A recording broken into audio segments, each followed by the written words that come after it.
So how much longer do you guys plan on being in Japan? I presume you're coming back stateside eventually? So right now I'll be here till around 2021-ish. Hmm. You kind of just don't know exactly when you're going to go, just kind of get the ballpark? Yeah, I mean, it depends, plus or minus a few months here and there, but more than likely in 2021 in the springtime sometime. Gotcha. And are you going back to the Kentucky area, or are you going to go somewhere else? What's in the plans?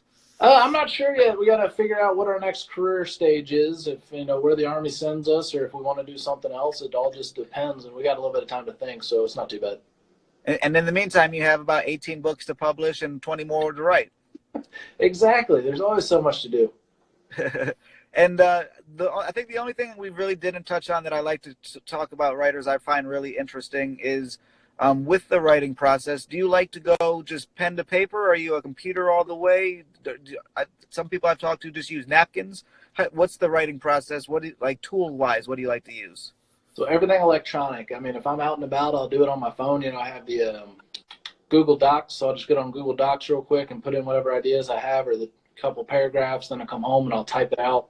My last book, I was actually on an exercise. We're practicing, for contingency operations in Japan. I was on the night shift, and it was extremely dead on the night shift. Not a lot going on. So in 5 days, I knocked out 30,000 words just sitting typing on my computer. That's quite a bit. Yeah, that was nice to have that big break where not a whole lot was going on. Absolutely. I always find it funny. My stepdaughter comes in, and when I'm writing an article for my blog or something like that, and she's like, "You've been typing for like 2 hours. What are you doing?" And I'm like, "Oh, I'm at like 2,000 words or 3,000 words or whatever." And she's like, "How many?" She gets like a half a page homework and thinks it's like the end of the world. It's one of those like, no, when you have an idea, it just kind of flows out, and you just got to go with it. Just write it all down before you forget it.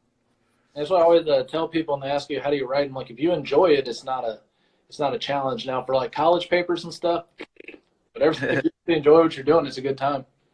Yeah, that's how I feel about reading. Like I hated reading in school.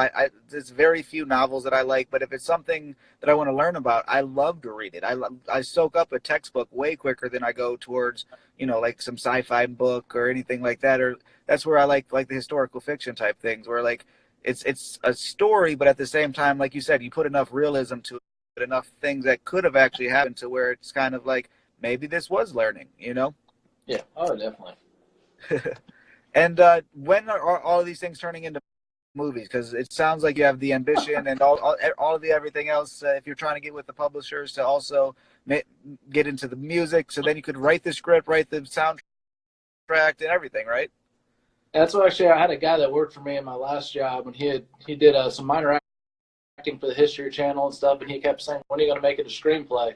I said, "I don't know. I've never written one, but I probably can at some point." Just that's where get a good enough internet connection for a little bit and just watch the videos on the screen, how to write the screenplay and make it adapt. You can do it.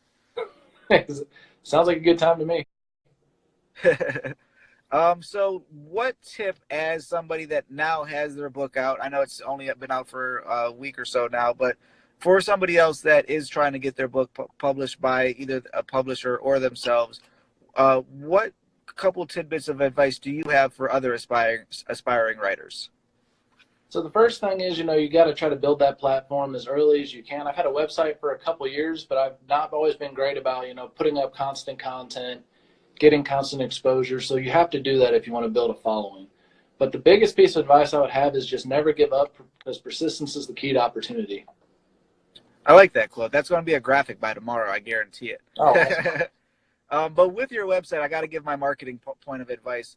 I really highly recommend getting your own domain and your own published hosting, opposed to going with the .wordpress site.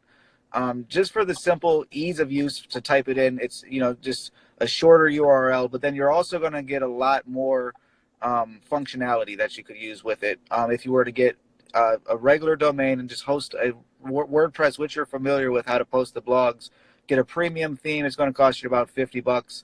And then once you install that, you have a lot more SEO backgrounds to where you could put in the different keywords and things like that to really help bring it up a lot more than you can with the traditional WordPress. And it also helps, give you a little bit more visual vibe. Like you said, it helps stand out and give you that more professional, big brand feel for when you're going to the publishers or things like that. So they see it and they're like, oh, he's already got a pretty solid website. There's not much we can do for him other than just plaster that thing all over everywhere. It's one of those that it's a small enough investment, and it seems like you're competent enough with a computer that you could figure out how to install a theme and go through a couple documents to put it all together. Within a week, if you could write 30,000 words in a weekend shift, you could have a brand new, fully web designed thing in 3 or 4 days. Just definitely something from the outside perspective, an investment in yourself that I think will definitely tenfold itself quickly. And if you do decide to do that, just any questions, give me a call. I'm happy to walk you through any of the little technical glitches through it. So that's definitely something I'm going to look into in the future because I think it's a good step forward. So it's something hopefully in the next few months I can get to.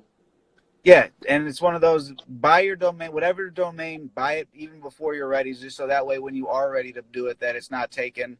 I had that problem with somebody the other day. They're like, oh, it'll be there. And I'm like, all right, but it wasn't there a month later when they called me and they wanted to set up a website. I was like, we got to come up with a different name now.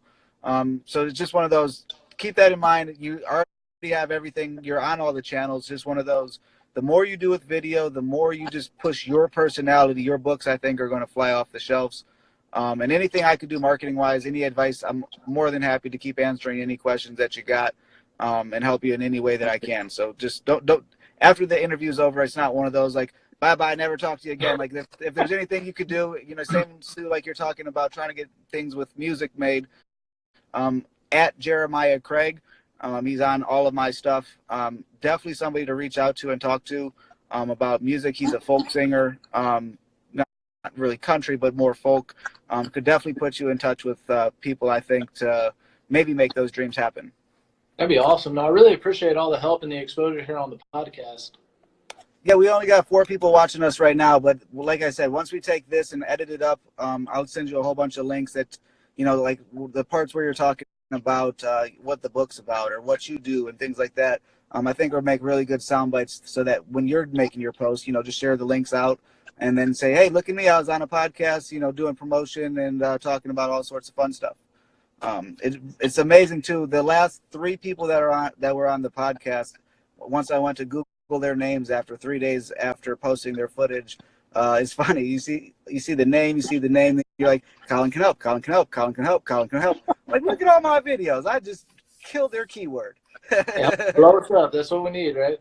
Absolutely. And same too, don't be afraid of hashtags on all of the sites. That's one of the most organic ways to really build up your following quickly, is just figure out those unique ones for you and put them on everything. Don't be afraid. It's one of those, a lot of people are hesitant to use hashtags because it seems really spammy, and they can be if you just are like, beautiful, good, how are you? Like weird things that don't even apply to it. But, to really get do some keyword research and keep putting those on different posts and see which ones really hit. And then once different posts do hit, kind of do your own analytics through there, and you'll figure out the process sooner than later. And you're like, I really don't need the publisher. I think I got it. It's going to be RC Sprague Publishing. Yeah, maybe that's something in the future coming. You don't know. There you go. You just get a couple more editors in the books, and then you'll be running with it.